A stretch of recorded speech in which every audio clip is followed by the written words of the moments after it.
Cheers. Cheers. Welcome to Joe Dogahama National Park near Miyako in Japan. This is the furthest north and east we are going to go. We're about to go inland tomorrow, and it is freezing. Cold. It's so cold. The beach is absolutely stunning. So if you would like to check out where we are in the world, our travel photos and videos, please check out our Instagram at barefootboaties, where we post all about our travels. And I didn't get gloves that had the tips, and I regret that so much. I have this new Russian hat, which I really like. Today we are talking about perturbation and how when you are manifesting or you're creating your goals, you're working towards something, that life shifts a lot and things need to be released for you to move into this new place. There's this term called contraction, expansion by Dr. Peter Levine. And he talks about when you're negotiating some sort of traumatic event or you're going towards some point of growth, that your nervous system, it's like it's contracting before letting go. It's like going back through something. And it's kind of similar to like being in a void state. If you're in a place where life seems stagnant, you're doing work on yourself, and then you feel this immense feeling of like fear, like you can't kind of expand. That's kind of this point where your nervous system's just about to like let go of something, and then you're like opening up into something new. And that's been happening a lot for us on this trip. I get to these points where I just feel like being in the fetal position in bed all day, and I just don't even know if I'm going to survive. It feels like I'm dying, like my ego's dying. And the next day it's just like this boom, like my heart just explodes out of my chest. Massive expansions. Yeah. I think about it in terms of focal points. So we're working towards a big goal, or you're working towards this new place of who you are becoming, and things don't resonate at that frequency of where you're going. So things have to release for you to get to that point.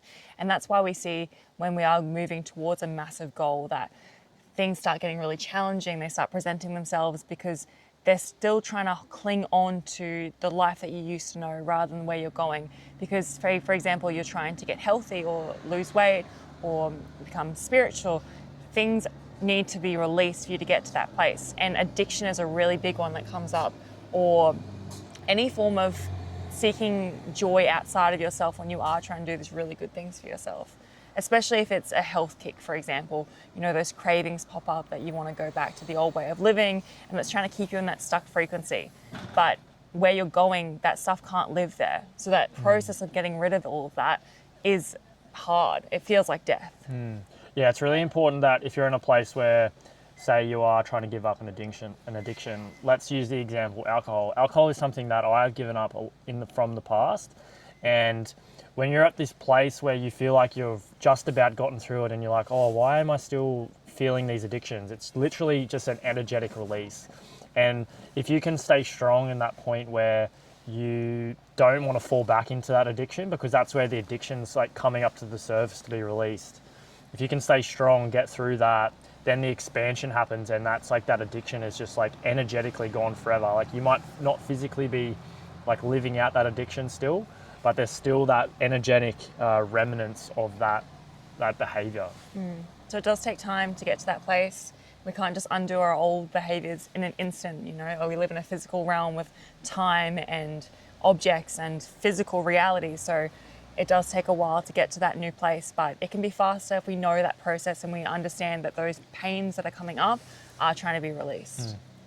We would love to hear from you about your own process of perturbation or working towards whatever goal you're working towards, and the challenges that have presented themselves. Maybe that breakthrough point where you realize that you were the other side of that void as well.